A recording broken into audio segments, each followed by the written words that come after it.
Almost 50 years after the world said goodbye to Elvis Presley, a strange new rumor has begun to spread. Officials are said to have reopened his casket long after it was laid to rest at Graceland. But the whole thing is being handled in secret, and that alone is concerning. What could they possibly be looking for? Let's find out. The secret exhumation plan. People who work close to the legal and administrative side of Elvis's estate have started noticing unusual activity. Documents are being reviewed, requests are being filed, and meetings are taking place that are not being recorded. The people involved are not talking openly, but the signs are hard to miss for those who know what to look for. There is a growing sense among those close to the situation that something is being planned that goes far beyond normal estate business. The casket, which has not been touched since Elvis was laid to rest inside it, is at the center of whatever is being organized. The reasons behind the plan were not clearly explained to anyone outside of the core group involved. That is one of the biggest problems with the whole situation.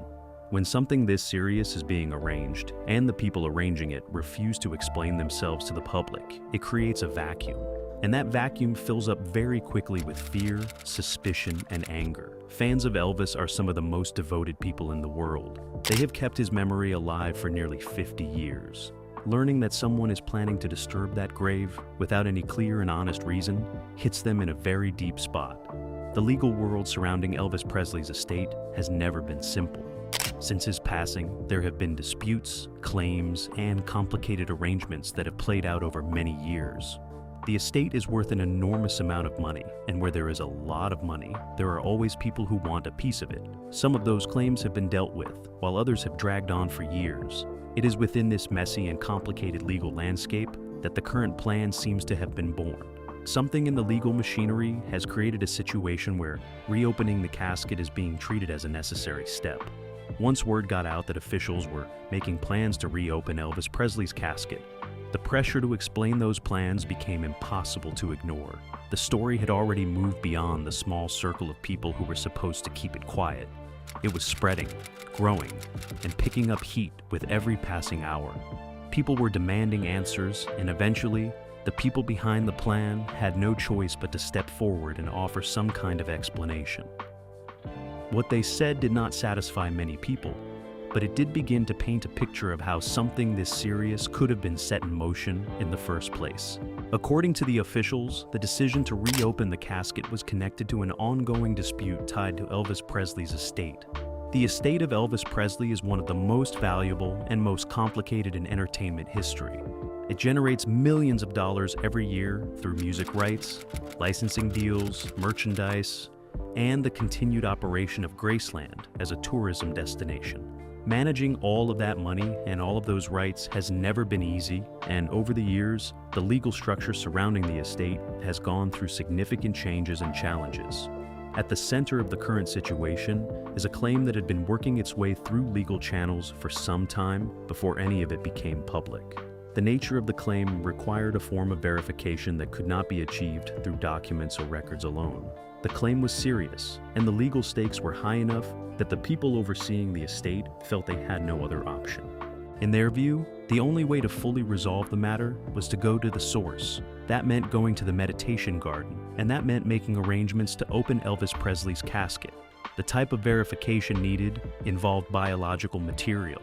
DNA testing has become a standard tool in legal disputes involving estates, inheritance, and identity, particularly in cases where large sums of money or significant rights are at stake. The idea was that a proper DNA sample, taken under controlled and legally supervised conditions, would provide the kind of hard, undeniable evidence needed to settle whatever was being argued in court. To the legal bodies involved, this was a practical and logical step. To everyone else, it felt like something far more troubling than a routine legal procedure. The claim itself, while not fully detailed in public, appeared to involve a person asserting some form of biological relation to Elvis Presley. Claims of this kind have appeared before over the decades. Elvis was one of the most famous men who ever lived, and his fame has attracted many unusual situations over the years. But this particular claim was different from the ones that had been dismissed in the past. It had enough substance and enough legal backing to force the people managing the estate into a serious response. That response, after review by lawyers and officials, landed on the idea of exhumation and DNA collection. When the explanation reached the public, many people understood the legal argument being made. They could follow the logic of it, but understanding something and accepting it are two very different things. Even people who had no particular emotional connection to Elvis found the situation disturbing. There is something extremely weird about the idea of disturbing a person's final resting place, no matter how sound the legal reasoning behind it might be. For the millions of people who do have an emotional connection to Elvis, the discomfort went far beyond unsettling. The explanation also raised new questions almost as fast as it answered old ones. If a DNA sample was truly what was needed, people wanted to know why other options had been fully exhausted before arriving at this one. There are existing biological samples and records connected to Elvis Presley that have been part of the historical and medical record for decades. The question of why those could not serve the same purpose was not answered clearly. The gap between what was explained and what people felt they needed to know left a great deal of room for doubt. Crossing the line. The day the casket was opened, only a small number of people were present. There were medical professionals, legal representatives, and official witnesses whose role was to observe and document everything that took place. The location was secured, and no outside access was permitted. No cameras belonging to media organizations were allowed anywhere near the site. Everything about the way the moment was managed pointed to how serious the situation was and why every detail of it should be controlled. What happened inside that controlled and guarded space, however, was not something that anyone present had fully prepared themselves for. The physical process of opening a casket that has been sealed for more than 4 decades is not a simple one. Time does things to materials, to seals, and to everything contained within them. The professionals involved in the process work slowly and carefully, following established procedures designed for exactly this kind of situation. The atmosphere, by any measure, was heavy. This was not a moment that anyone in that place would be able to forget. Whatever they had told themselves beforehand about this being a routine legal procedure, the reality of standing in that space and watching it unfold was something else entirely. When the casket was finally opened, the first thing that became clear was that the interior had not remained in the condition that many had assumed. Decades of time had done their work. This alone was not surprising to the medical professionals, who understood what time does to organic material. But the condition of the remains, and the way certain things inside the casket appeared, created a moment of visible discomfort, even among the people who were there in a purely professional capacity. They continued their work, but the mood shifted in a way that was noticeable to everyone present. The DNA sample that had been the stated purpose of the entire operation was collected. The procedure for doing so was followed carefully, and the sample was properly preserved and documented for its journey through the legal process. That part of the operation went as planned, but it was not the only thing that those present took note of during the time the casket was open. There were details, observed by multiple people in the room, that did not match what the official record suggested should be there. These details were not really obvious, but to people who knew what they were looking at, they were significant. Among the things noted was the condition and placement of certain items that had been placed with Elvis at the time of his burial. Personal items, as is common in burials, had been included in the casket. The presence and condition of some of those items raised questions. Not all of what was expected to be there appeared to be accounted for in the way that it should have been. This is the kind of detail that, in most situations, might be attributed to the natural processes of time. But given the circumstances surrounding the opening and the legal dispute that had driven the whole process, it was not something that could just be set aside. The medical professionals completed their examination, and the casket was closed and restored to its position. The official witnesses signed the documentation they were required to sign. Everyone present was reminded of the confidential nature of what had taken place. The legal machinery around the operation was thorough, but people who are present for something like that carry it with them when they leave. And when people carry things, those things have a way of eventually finding their way into the world, piece by piece, in conversations and descriptions that stop just short of saying everything. The information that began to surface in the days following the opening was incomplete by design. No one who had been in that room was speaking on the record. What came out came in fragments through people who had spoken to people who had spoken to others. But the fragments were consistent enough with each other to suggest that they were all describing the same thing. Something had been seen inside that casket that was not expected. Something about the condition of what was found did not line up cleanly with the story that had always been told about the day Elvis Presley was buried and the years that followed. The explosion of conspiracy theories. Within hours of the first solid details reaching the public about what had happened at Graceland, the internet was already moving in a direction that no official statement was going to be able to stop. The story of Elvis Presley has always carried weight in the world of conspiracy thinking. His demise, the circumstances surrounding it, the reported sightings that began almost immediately after his funeral, the books and documentaries and forums dedicated to the idea that he never really passed away. All of it had been sitting there for decades, waiting for a moment exactly like this one. That moment had now arrived. The oldest and most persistent theory surrounding Elvis Presley is the one that says he faked his end. According to this theory, Elvis was exhausted, overwhelmed, and in danger, and he made the decision to disappear from public life rather than continue living under the pressure that came with being the most famous entertainer in the world. The theory has many versions and many supporting claims that believers have been debating for nearly 50 years. Some versions say he lived in a small town under a different name. Others say he was helped by powerful people who had reasons of their own for wanting him to disappear. The details change depending on who is telling the story. The news that his casket had been opened and that something unexpected had been found inside it landed directly on top of all of that existing belief. For people who had always suspected that the casket did not contain what it was supposed to contain, this was the moment they had been waiting for. The fragments of information suggesting that the contents of the casket were not entirely as expected were taken as confirmation of what they had believed all along. Old evidence was pulled out and presented alongside the new information. The case, in the minds of the people building it, had never looked stronger. New theories also began to take shape alongside the old ones. Some people focused on the legal dispute that had supposedly driven the decision to open the casket. The idea of an unknown person coming forward with a biological claim connected to Elvis opened up a wide range of possibilities in the minds of people who were already in a suspicious frame of mind. Who was this person? Where had they come from?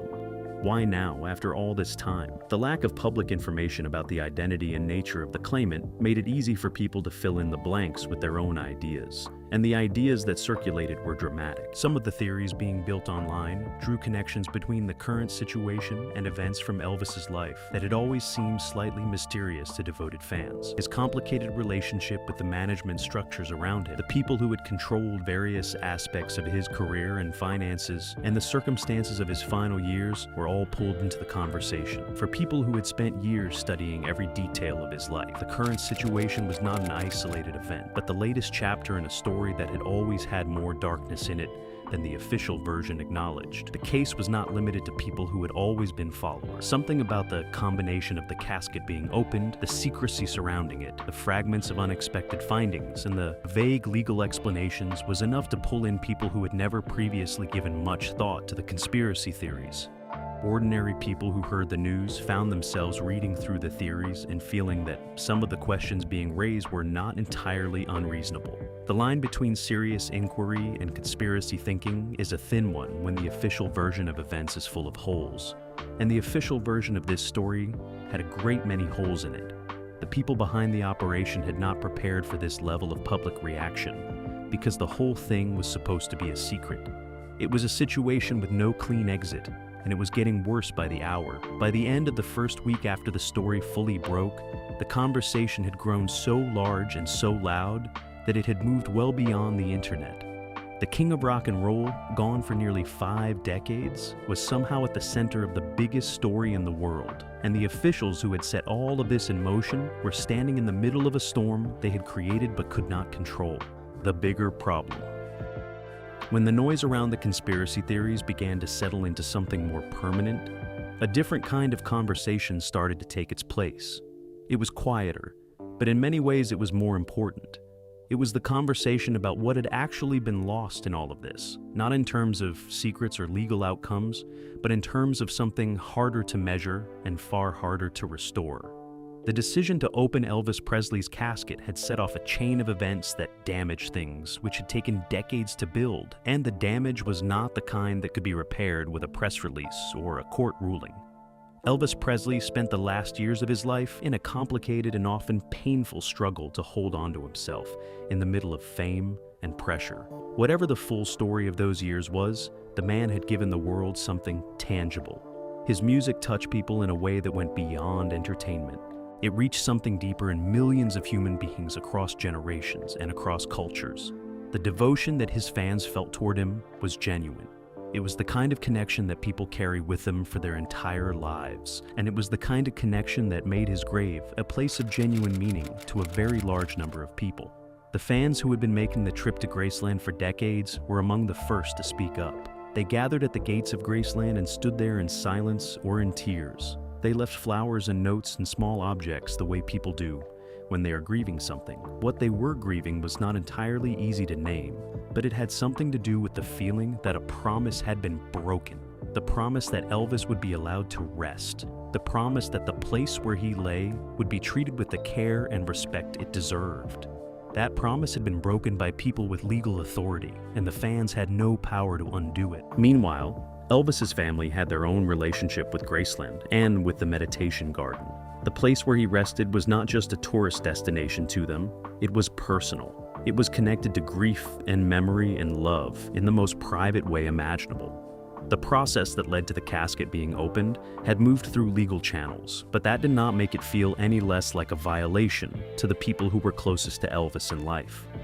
Their feelings on the matter were not hidden, and they were not mild. The emotional cost to those closest to him was real, and it was significant. The people who had managed the process had made a series of decisions that prioritized legal efficiency over public transparency and human sensitivity. Each of those decisions, taken individually, might have been defensible on technical grounds. Taken together, they painted a picture of a group of people who had badly misjudged how the world would receive what they were doing. The gap between how they had handled things and how the public felt things should have been handled was wide, and it was not closing. Gradually, trust in the officials and institutions involved in the process began to drop. There is a particular kind of damage that happens to institutions when they are seen to have treated something sacred carelessly. It is not the same as a scandal involving money or a mistake involving facts. It goes farther than that, into the territory of values and meaning, and the things that people agree to treat with a certain kind of respect. The grave of a beloved public figure falls into that territory. The decision to disturb it, for whatever legal reason, without full transparency and without a genuine effort to bring the public along in the process, crossed a line that many people felt should never have been approached. The legacy of Elvis Presley had always been larger than any single element of his story. It was bigger than any one song, any one film, any one controversy. It had survived his tragic end, survived the complicated stories about his final years, survived decades of changing musical tastes, and continued to grow in the hands of new generations who discovered him for the first time. That legacy was not destroyed by what happened, but it was complicated in an unwelcome way. The story of his life now had an additional chapter, one that he had no say in, and one that introduced doubt and disturbance into what had been for a long time.